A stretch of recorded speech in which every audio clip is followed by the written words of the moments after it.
This episode of Indy Mogul is brought to you by The Final Destination. Get ready for the ultimate 3D trip on August 28th. Indy Mogul.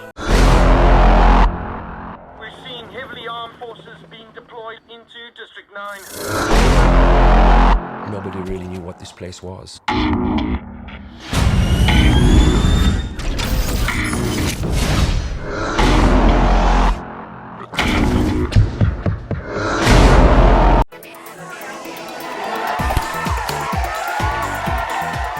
This weekend, the controversial film District 9 hits theaters. Despite heavy opposition from privately owned multinational United, which manages District 9, TriStar Pictures refuses to censor director Neill Blomkamp's expose of what recently happened in Johannesburg's mysterious District 9.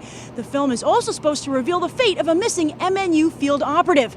While after the break, I'll be interviewing human audiences about the movie. As we all know, movie theaters are still strictly off limits for aliens. So, Indy Mogul flew us to South Africa, to District 9, to get the alien side of the story.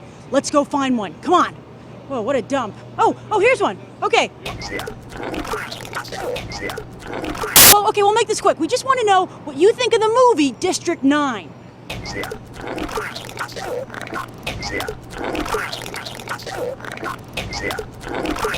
You know, come on, it's based on his first short film, Alive in Joburg.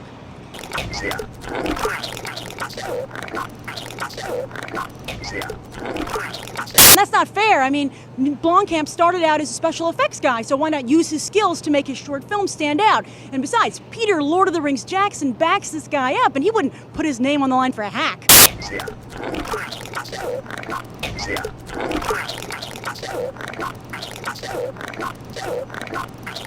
So, I take it you won't be seeing District 9 when it becomes available later on DVD. Oh, but you do know that aliens aren't allowed in movie theaters, right?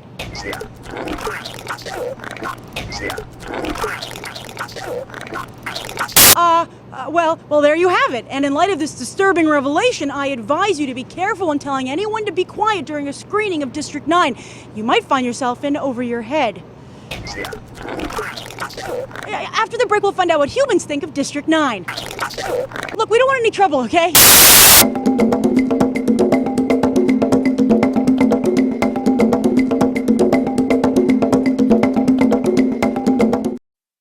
Premonitions, visions, signs.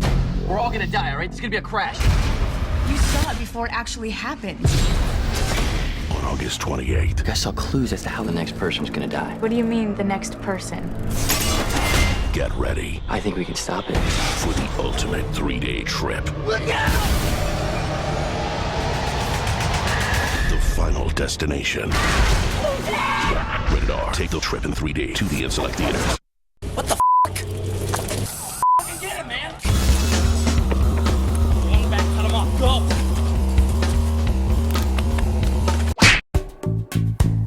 So, is this an intellectual summer blockbuster?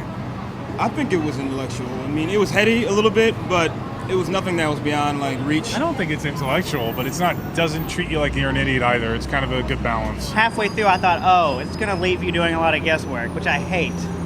You know, like, you know, sorry, M. Night Shyamalan, sorry. Sean is from Amsterdam, New York, and is an Indy Mogul fan. Hey. So what made you come down to see District 9? I thought it looked really interesting because it was kind of, you know, they're showing aliens, so that's not really, you know, like real, but they did it like documentary style, like, so it gave it like a sense of realism, like the aliens were actually here. It was really good. Like, from the beginning to the end, I thought it was really good. I didn't expect it to be this good. I thought that there was some incoherence a bit with the story, but we can suspend our disbelief, you know. But it was fun. You know, in this movie, you know, we dominate the aliens, but in most movies, we lose horribly. Yeah. What makes for a more entertaining movie? Yeah, you have no idea what's going to happen to the people in there. It was really compelling. Like, you forget that they're aliens, you know what I mean? And, like, you really start to empathize with them, like, emotionally connect with them. I was a little bit sympathetic. I mean, I was sympathetic to the aliens because I know how it's like to be different and not part of a minority. And generally when there's a majority and the minority, the majority likes to kind of pick on, discriminate against people who are different from them. I have to say, I kind of like this that it wasn't set in America, which all summer blockbusters are set here. You want something that intellectual in your summer entertainment. Yeah, that's why I wanted to see it. So from the trailer, it doesn't look like there's a lot of action in the movie. Is there a lot of action? Yes. Yeah. It's not a mindless movie, but I mean, once it really kind of sets things up, it's like a roller coaster. Like it builds to the top, and then after that, you're just along for the ride the rest of the way. Sometimes it does get a little slow. I got a little bored at some points, but it does have a lot of action, and I think it's enjoyable. It's kind of sad at the end of the movie, though. It was kind of sad. Like sad in a good way, or no, you ruined the movie kind of way? I can't hardly say. It's my opinion, so. Since you're an Indy Mogul fan, how are the special effects in the movie? I like them. They're different. I think some of the alien weapon technology was really cool.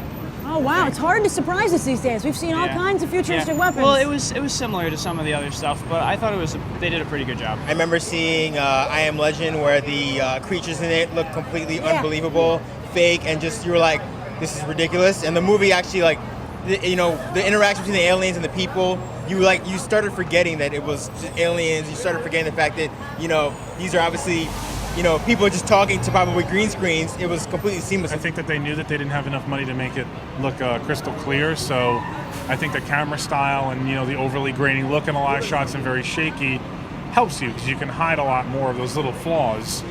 And then, where they really needed attention to detail, you noticed it. I'm really into the whole realistic special effects things where, it kind of makes it look like it was shot with a home camera, because it's more believable that way. What did you think of Neill Blomkamp as a director? I think he did pretty well. He did good, I think. Nice. I mean, I've never seen any of his movies. I don't know how much else he's done. It's his first movie. It's his first movie, really? That's what happens when you're friends with Peter Jackson. I guess so. Do you think people will like this movie? Some people may not. He and I are saying it was the best movie experience we've had since Dark Knight came out. Yeah. Really? There is a lot of alien films, so this one was definitely, I'd say this one was pretty original. What do you give it on a 1 to 10? I don't know, like a 12. A 9. 7 maybe? 7.5. 8.5. 10, 9, 9. It was good. So District 9 certainly makes an impression, but it doesn't quite live up to its name as audiences give it an 8.5. And yes, District 9 is the focus of this week's One Sentence Review Challenge. If you've seen the movie, leave your 1 to 10 rating below, as well as your 1 sentence review. Whoever writes the best one will win a free pair of AMC movie tickets. I'll announce the winner on Sunday's episode of Movie Math. I'm Grace Randolph, and you've just gone beyond the trailer. Keep watching Indy Mogul. Go see movies. Come down to New York City and see the studio and go see some movies. Get interviewed on the show. And keep submitting stuff. It's the Indy Mogul package deal.